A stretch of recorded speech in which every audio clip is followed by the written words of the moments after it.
ಮಾದಕ ವಸ್ತು ಸೇವನೆ ವಿರುದ್ಧ ಜನಜಾಗೃತಿ ಮೂಡಿಸಲು ರಾಜ್ಯ ಪೊಲೀಸ್ ಇಲಾಖೆ ಕೊಪ್ಪಳದಲ್ಲಿ ಇಂದು ಹಮ್ಮಿಕೊಂಡಿದ್ದ ಪೊಲೀಸ್ ಓಟಕ್ಕೆ ಜಿಲ್ಲಾ ಪೊಲೀಸ್ ವರಿಷ್ಠಾಧಿಕಾರಿ ಡಾ ರಾಮ್ ಎಲ್ ಅರಸಿದ್ದಿ ಚಾಲನೆ ನೀಡಿದರು.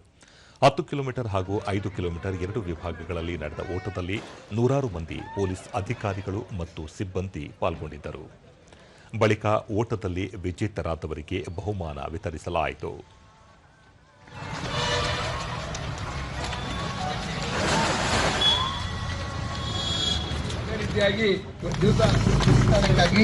ಜೋರಾದ ಚಪ್ಪಾಳೆ ನೀಡ್ತಾ ಇದ್ದಾರೆ. ಎಲ್ಲರ ಜೋರಾದ ಚಪ್ಪಾಳೆ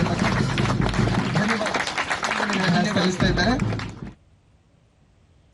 ನಂತರ ಡಾ ರಾಮ್ ಎಲ್ ಅರಸಿದ್ದಿ ಮಾದಕ ವಸ್ತುಗಳ ಸೇವನೆ ವಿರುದ್ಧ ಅರಿವು ಮೂಡಿಸುವ ಉದ್ದೇಶ ಇದಾಗಿದ್ದು, ಇಲಾಖೆಗೆ ಜನರ ಸಹಕಾರ ಎಂದೆಂದೂ ಅಗತ್ಯ ಎಂದರು. ಅಲ್ಲಿ ನಾವು ಒಂದು ಸೆಲ್ಫಿ ಪಾಯಿಂಟ್ ಇಟ್ಕೊಂಡಿದ್ವಿ. ನಾವು ಗವಿ ಮಠದ ಗ್ರೌಂಡ್ ಅಲ್ಲಿ ಒಂದು ಸ್ಮಾಲ್ ಸ್ಟೇಜ್ ಪ್ರೋಗ್ರಾಮ್ ಇರುತ್ತೆ. ನಾವು ಪ್ರೈಸ್ ವಿನ್ನರ್ಸ್ಗೆ ಇದು ಅಪ್ರಿಷಿಯೇಟ್ ಮಾಡಿ ಅವ್ರಿಗೊಂದು ಲೆಟರ್ಸು, ಸರ್ಟಿಫಿಕೇಟ್ ಮತ್ತು ಒಂದು ದೂರದರ್ಶನದೊಂದಿಗೆ 5 ಕಿಲೋಮೀಟರ್ ಓಟದ ವಿಜೇತೆ ಸವಿತಾ ಪೊಲೀಸ್ ಕಾರ್ಯಕ್ರಮದಲ್ಲಿ ಪಾಲ್ಗೊಂಡು ಬಹುಮಾನ ಗಳಿಸಿರುವುದು ಖುಷಿ ತಂದಿದೆ ಎಂದು ಸಂತಸ ವ್ಯಕ್ತಪಡಿಸಿದರು. ನಮ್ಮ ಊರ ಬೋಧಗುಂಪ ಸರ್, ಓಡಿದ್ರಿ, ಎಷ್ಟು ದೂರ ಇತ್ತು? ಜಿಲ್ಲಾ ನಂತರ ಗವಿಸಿದ್ದೇಶ್ವರ ತನಕ ಓಡಿದ್ವಿ ಸರ್. 5 ಕಿಲೋಮೀಟರ್ ಇತ್ತು. ಖುಷಿ ಅನ್ಸುತ್ತೆ ಸರ್ ಬಹಳ.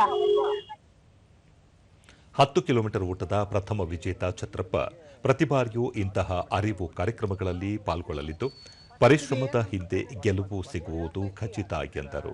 ಪ್ರಾಕ್ಟೀಸ್ ಮಾಡಿದ್ರೆ ಸರ್, ನಾವು ಪ್ರಾಕ್ಟೀಸ್ ಮಾಡಿದ್ರೆ ಎಲ್ಲರೂ ಫಸ್ಟ್ ಬರಬಹುದು. ಸ್ವಲ್ಪ ಹಾರ್ಡ್ ವರ್ಕ್ ಇರಬೇಕು, ಮತ್ತೆ ಎಲ್ಲರೂ ಪ್ರಾಕ್ಟೀಸ್ ಮಾಡಬೇಕು ಚೆನ್ನಾಗಿ.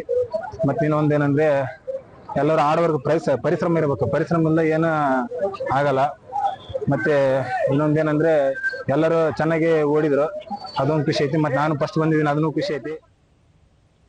ಪೊಲೀಸ್ ಸಬ್ ಇನ್ಸ್ಪೆಕ್ಟರ್ ಮಾನಪ್ಪ ನಶಾಮುಕ್ತ ರಾಜ್ಯ ಮಾಡುವ ಉದ್ದೇಶದಿಂದ ಓಟ ಆಯೋಜಿಸಿದ್ದು, ಜನರ ಸ್ಪಂದನೆ ಅತ್ಯಗತ್ಯ ಎಂದರು.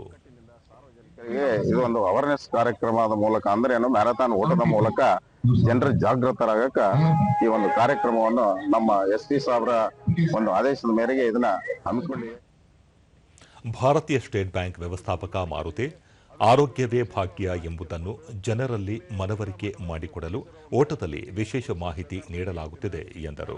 ನಡೀತಾ ಇದೆ ಮ್ಯಾರಥಾನ್ ವಿಶೇಷವಾಗಿ 2 ವಿಂಗಡಣೆ ಮಾಡಿದ್ದಾರೆ, ಒಂದು 5 ಕಿಲೋಮೀಟರ್ ಮತ್ತೆ ಒಂದು 10 ಕಿಲೋಮೀಟರ್. ಸೊ ಹೀಗಾಗಿ ಯಾವತ್ತೂ ಕೂಡ ಈ ಜಿಲ್ಲೆ ಎಲ್ಲ ಜನರ ಸಲುವಾಗಿ ನಮ್ಮ ಎಲ್ಲರೂ ಕೂಡ ಭಾರತೀಯ ಸ್ಟೇಟ್ ಬ್ಯಾಂಕ್ ಪರವಾಗಿ ಇದೊಂದು ವಿಶೇಷವಾದ ಪ್ರಾಯೋಜಕತ್ವ ಅಂತ ನಾನು ಸಂತೋಷವಾಗಿ ಹೇಳ್ತಾ ಇದ್ದೇನೆ.